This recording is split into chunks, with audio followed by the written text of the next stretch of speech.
Kalau pengen tahu detailnya, kereta kuda sebenarnya juga seperti kereta-kereta delman itu.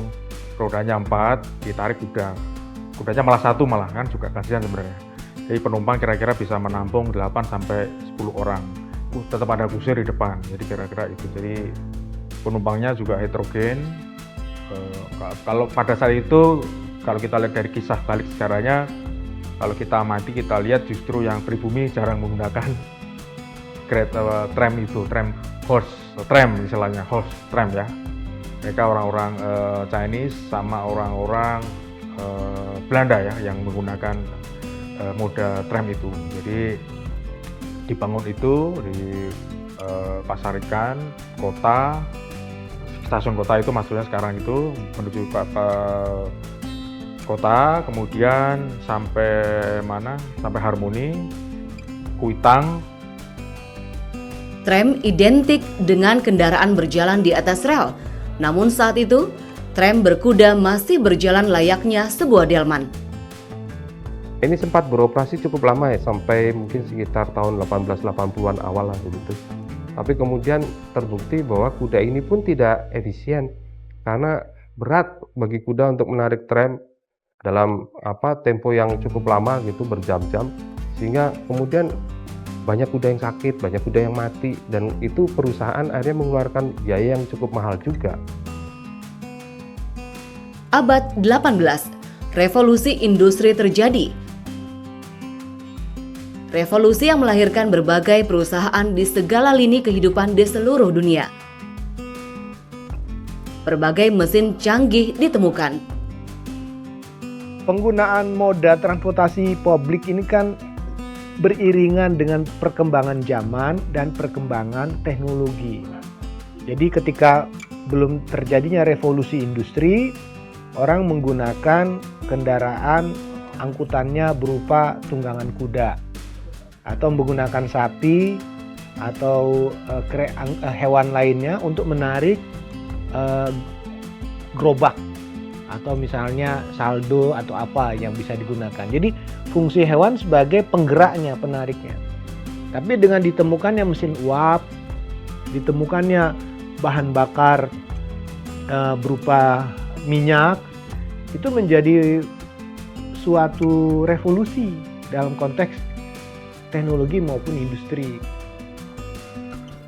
Tram berkuda mengalami perubahan di bawah perusahaan Netherlands Indisch Tramweg Maskapai. Tahun 1981, tram Batavia mulai ditarik dengan lokomotif uap. Pada masa ini, jalur tram sudah dibuat berupa rel sebagai lintasan.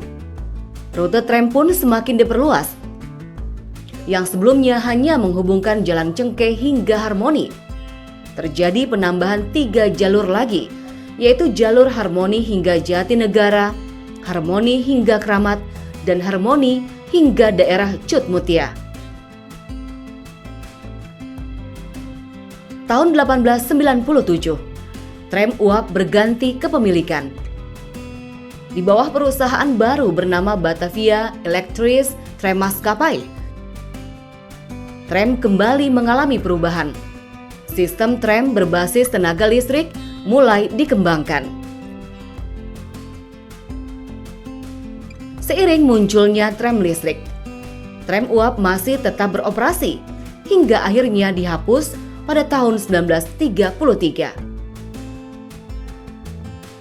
Tram listrik terbagi atas 3 kelas.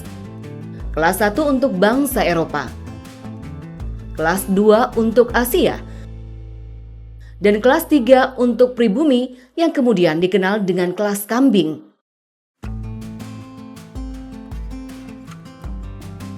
Jalur tram listrik juga semakin ditambah. Kebanyakan rute melewati lokasi penting di dalam kota. Tahun 1920 menjadi masa kejayaan tram listrik. Dalam setahun, transportasi massal ini dapat mengangkut 21 juta penumpang. Tram listrik menjadi transportasi massal andalan kala itu. Kita membeli karcis. Karcis itu bisa kita beli pas naik, di atas ada kondektur di situ ya. ada masinis, ada kondektur, biasanya begitu, awaknya 2. Atau kalau kita naik di Kota Inten bisa beli di bawah, di loket bawah, atau naiknya di stasiun sasaran lah ya, stasiun akhir, atau di Kampung Melayu. Tapi kalau naik di tengah nggak bisa kita beli di atas kepada kondektur. Tapi ada abonemen, ada langganan. Perkembangan transportasi kota Jakarta mulai memasuki babak baru ketika pembangunan kota semakin maju. Mengikuti laju transportasi tram pada masa itu, daerah-daerah pemukiman mulai bermunculan. Alhasil, masyarakat tidak hanya membutuhkan tram sebagai penghubung ke pusat kota, namun juga membutuhkan transportasi penunjang lain seperti mobil, delman, ataupun becak. Tahun 1930, tram mengalami kemunduran. Saat itu, tram hanya mampu mengangkut 11 juta penumpang dalam setahun. Perusahaan mengalami krisis. Meskipun sudah melakukan penggabungan 2 perusahaan transportasi dan membentuk perusahaan baru bernama Nederlands Vereniging Batavias Verkeersmaatschappij. Meski sempat kembali meningkat di tahun 1936 karena penurunan tarif, namun krisis ekonomi yang terjadi merata di seluruh dunia membuat perusahaan tram terseok-seok. Nah, kemudian ketika Belanda datang lagi pada sekitar Februari 46, NITM yang terjemahnya adalah Nederlands Indie Trams Maatschappij menjadi naik ini tram mati. Karena apa? Karena kan banyak pejuang kita berkomunikasi lewat tram. Dikejar sama NICA, Nederlands Indie Civil Administration. Tentara Belanda kan dikejar, ya suka dar-dar-dor di situ.